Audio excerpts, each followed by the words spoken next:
High আসসালামু আলাইকুম, কেমন আছেন সবাই? আশা করছি সবাই ভালো আছেন। তো আজকে আবার একটা লং ভিডিও নিয়ে হাজির হলাম। আমরা বান্ধবীরা মিলে বের হয়েছিলাম। আমরা চলে আসছিলাম একটা ফুচকার দোকানে। আমাদের ধনবাড়িতে যতগুলো ফুচকার দোকান আছে তার মধ্যে এই মুক্তার মামার ফুচকাটাই একটু ভালো লাগে খেতে আর কি। তাই আমরা দেরি না করে এখানেই চলে আসি। তো আমরা মামাকে বলি, মামা আমাদের জন্য স্পেশাল করে ফুচকা বানিয়ে দেন। তো মামা একের পর এক মশলা দিচ্ছে আমাদের জন্য স্পেশালভাবে ফুচকা বানানোর জন্য, আর আমরা অপেক্ষা করছি। তো উনি একের পর একটা মশলা দিয়েই যাচ্ছে, একদম স্পেশাল হবে ফুচকাটা। তো দেখেন খুব সুন্দর করে পরিবেশন করছে, এখানে সব কিছু দিয়ে দিচ্ছে, দেখতে খুব ভালো লাগছে তাই না? আসলে ফুচকা মেয়েরা খুব বেশি পছন্দ করে, আমারও অনেক বেশি ভালো লাগে। ফুচকার কথা শুনলেই না একদম জিভে পানি এসে যায়। তো দেখেন আমি দেখতেছি, ভয়েস দিচ্ছি, আর আমার জিভে পানি এসে যাচ্ছে। এখন কি করি বলেন তো? আমার তো আবার খেতে ইচ্ছে করছে দেখেই। এখন উপায় কি বলেন, আপনারাই বলেন। তো যাই হোক, আমার খুব ভালো লাগছে, ভয়েস দিচ্ছি, দেখছি। তো যাই হোক, অনেক সুন্দর করে বানানো হচ্ছে। আর আমরা আমরা একসাথে যখন হই আমাদের দুষ্টুমি শেষ হয় না। তো আমার দুষ্টুমি অবশ্যই দেখবেন আমরা কি কি করলাম না করলাম। তো অবশ্যই আমার সাথে থাকবেন। আর বন্ধুরা, আপনারা কে কে ফুচকা খেতে পছন্দ করেন অবশ্যই জানাবেন।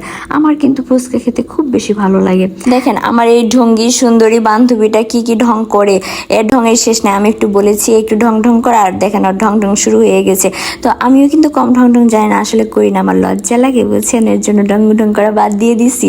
দেখছেন আর ঢং ঢং দেখেন।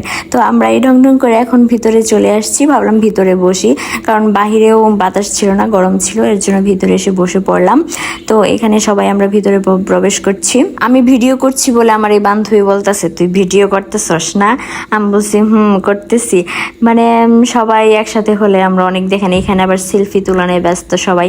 তো সবাই যার যার মতো সেলফি উঠছে, তারপর ভিডিও করছে। আসলে এই সময়টুকু না বান্ধবীদের সাথে সময় কাটানো, মুহূর্তটা অনেক ভালো লাগে। তো বান্ধবীর কিউট মেয়েটা দেখেন হাই দিচ্ছে। তো যাই হোক, সব মিলে অনেক ভালো লাগলো, সময়টা অনেক ভালো কেটেছে। তো আমার মেয়ে যেখানে যাবে মুখটা গুমরা করে থাকবে সব সময়। তো আমাদের ফুচকা চলে আসছে, আমরা এখন খাবো। তো আজকের ফুচকাটা মানে খুব ভালো লেগেছে, মজা ছিল অনেক।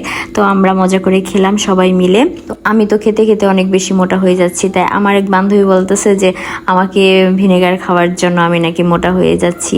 তো আমি বললাম যে না রে বোন, আমি অনেক কষ্টে খায়া খায়া মোটা হয়েছি বুঝছোস। আমি আর এই কম খেয়ে স্বাস্থ্য কমাইতে পারবো না, মানে এগুলো আর কি বলছি, দুষ্টুমি করছি। তো দেখেন সন্ধ্যা হয়ে গেছে। তো আমরা সবাই ফুচকা খেয়ে বাহিরে আসলাম, এটা মাঠে দাঁড়িয়ে আছি, সবাই মিলে একটু সেলফি তুলবো, ছবি উঠবো। আপনারা যারা যারা একে পছন্দ করেছিলেন, একে দেখে ফিদা হয়ে গিয়েছিলেন, একে দেখে ক্রাশ খেয়ে গিয়েছিলেন, এখন তাদের জন্য একটু দুঃখের খবর। সেটা হলো দেখেন এর একটা বেবি আছে। তো আপনারা দেখেন কিভাবে ছ্যাঁকাটা খেলেন, ইস খুব বেশি ছ্যাঁকা হয়ে গেছে। এখন সবাই যার যার মেয়ে নিয়ে ব্যস্ত, কাউকে জুতো পরিয়ে দিচ্ছে, কাউকে কোলে নিয়ে আছে, মানে সবাই একদম গরমে, অনেক বেশি গরম ছিল, গরমে সবাই বেশি আর কি হাঁপিয়ে গিয়েছিল। তো আমরা এখান থেকে চলে আসি সুজার চা খেতে, কিন্তু যে গরম ছিল, গরমের জন্য আমরা চা খাই নাই। তো সবাই যার যার মতো একটা করে পান নিয়ে আমরা একদম বাসার দিকে চলে আসি। তো আজকের ভিডিওটা এই পর্যন্তই। তো সবাই ভালো থাকবেন, সুস্থ থাকবেন, সবার জন্য অনেক অনেক শুভকামনা। আবারও দেখা হবে নেক্সট ভিডিওতে। টাটা, বাই বাই, আল্লাহ হাফেজ।